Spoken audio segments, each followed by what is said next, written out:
Ignacio, we now open the floor to questions from our friends in the media. Sino may katanungan? Yes, please. Hi. Malakas naman yung boses ko. Since hindi ko na i-file yesterday yung impeachment complaint. Thank you, Consigliere Rani. Ellen Santos po from Net25. Since hindi po natanggap kahapon yung inyong file na impeachment, ano po yung inyong next move? Are you going to file it on early Monday morning since may 10 days naman po ang speaker to refer it sa plenary at hindi pa naman na-initiate yung first and second impeachment complaint? If not, kayo po ba ay may iba pang legal moves? Akit po ba ninyo ito sa Korte Suprema? And yung binabanggit niyo po kanina, Saldico is willing to testify or maging testigo dito sa inyong impeachment complaint?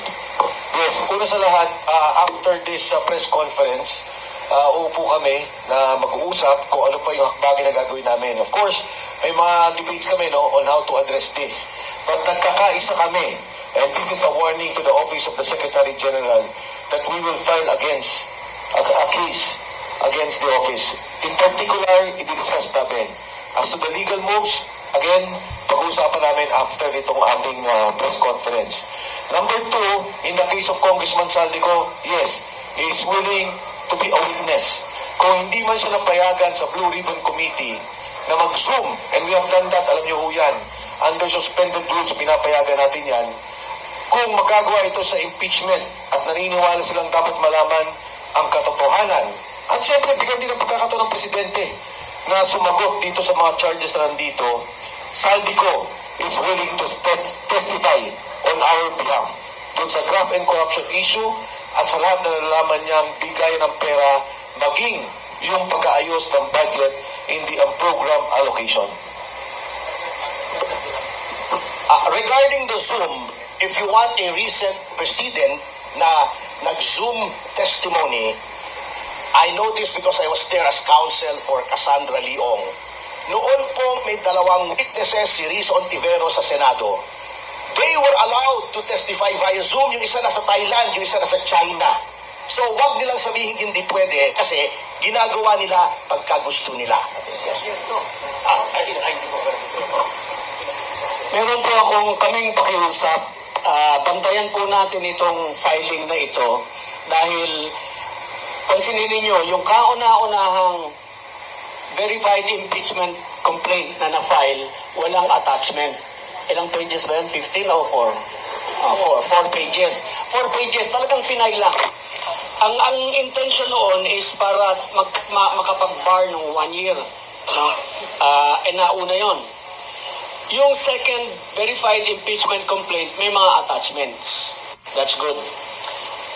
Pero nakita nila kung gaano karami yung aming attachments, pati yung akala ko mani yung sinakal. Ang daming USB. So, we have all the documents, we have evidence, and I am sure, almost sure, gagawa sila ng paraan to defeat our complaint. Ang gagawin nila sa Monday is bibilisan nila kasi nasa office na ng speaker yung first nasa unahan na, no? But I'm saying this para ma-preempt. No, really. Nasa office na nung speaker. See? So, nauna na sila. Anong gagawin nila?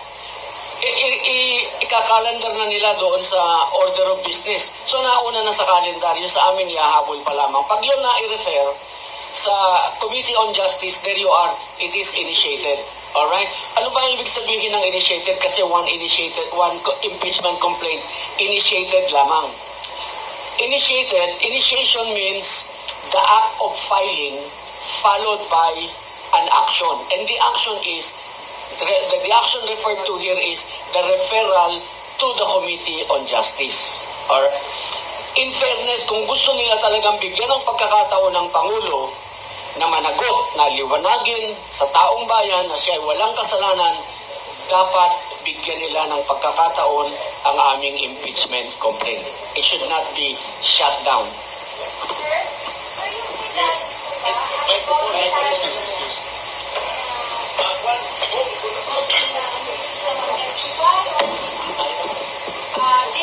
him to testify.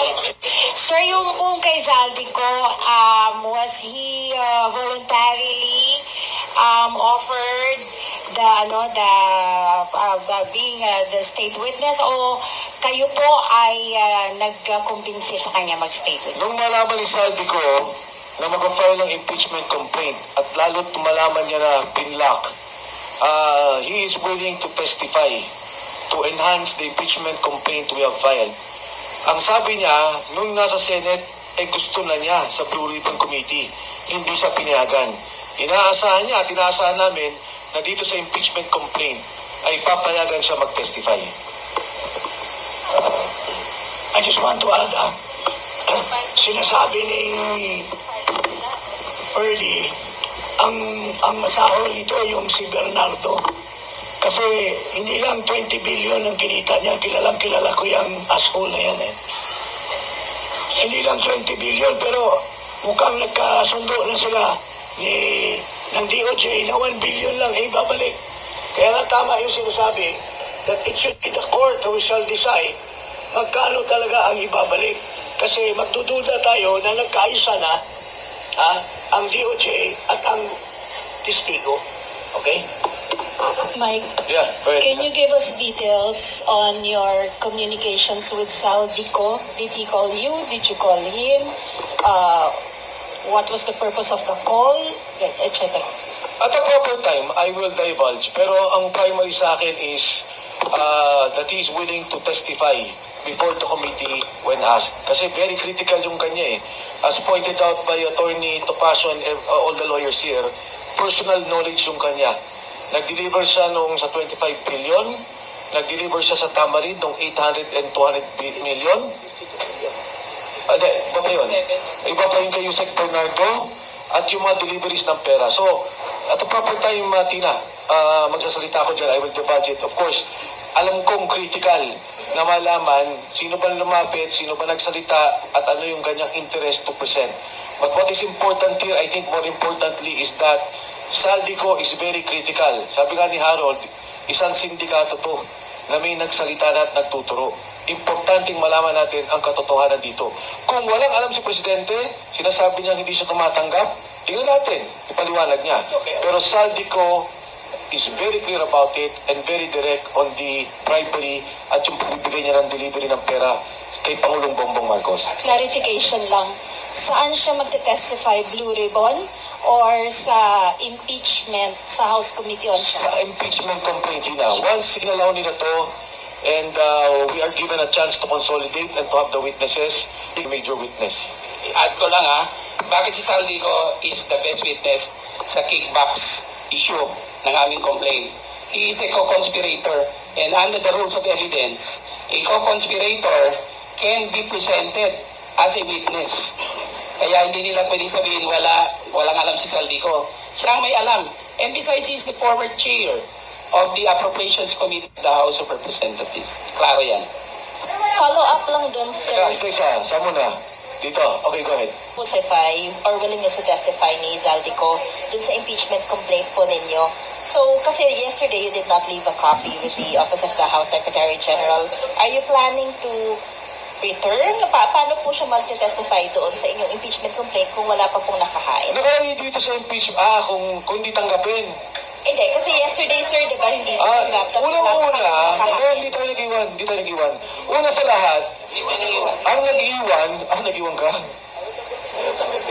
Anyway, parang nung nag-iwan, tumawag ko kay Makabayan Black, sa isang kasama nila. Sabi ko, anong nangyari? Sabi nila, in fact, one congressman who is part of us, or part of the impeachment complaint, called us up. Sabi niya, hindi tinanggap yung kay Makabayan Black. Sabi ko, hindi tinanggap? Posible ba? Sabi niya, hindi ko alam eh. Pero nag-usap sila sa loob. So, anyway, may tinawagan ako doon. Sabi niya, hindi tinanggap, and nandun kami sa loob. Sabi ko, ganoon, pwede ba? Sabi niya, nagtataka nga rin kami. So, kami na yung pababa. Sabi niya, sige, pag tinanggap yung impeachment ninyo, susunod kami. Sabi ko, anong ginawa ninyo? Nag-iwan kami. Sabi niya, anong gagawin ninyo? Sabi ko, kung mag-iiwan kami, saysay dahil baka ibasura lang nila. No one wants to sign, no one wants to recognize. Although, magaling naman yung mga abogado natin. We took video, we took photos to show that we were there. In fact, si Atty. Manny nga, nilalapag yung mga papel namin, pati evidences, no evidence, sabi ko, Atty. Manny, ba't mo ginagawa yan? Paano kung hindi tanggapin? Which nangyari nga, hindi nga tinanggap. We were tendering. So, sa ang complaint, you mean you're going to refile it before the office? Pag-usapan namin after ito. What action to take? I-add ko lang. Okay, I-add kasi- ko lang yung ginawa namin, as explained by former Congressman Secretary Mike, we tendered the complaint and ilatag namin mga ebidensya pati yung complaint. In the constitutional sense, not physical, legal, we have already submitted a complaint. In the constitutional sense, may constitutional violation si Secretary General Garafil. Kaya whether we left a copy or did not, we already tendered against her. Okay. Sir, kasi di ba you said Zaldico is willing to testify. Now, you don't have a complaint before the Office of the House Secretary General at the moment. So, does this mean po doon sa Makabayan complaint po ba siya magte-testify or doon po ba sa first impeachment complaint? Well, unang-una, Vivian, Mike was saying that on the premise na natanggapin yung complaint namin, testify. Halimbawa, nakarating sa Committee on Justice. We will make him, kay Saldi, he will testify on the fact that we have submitted.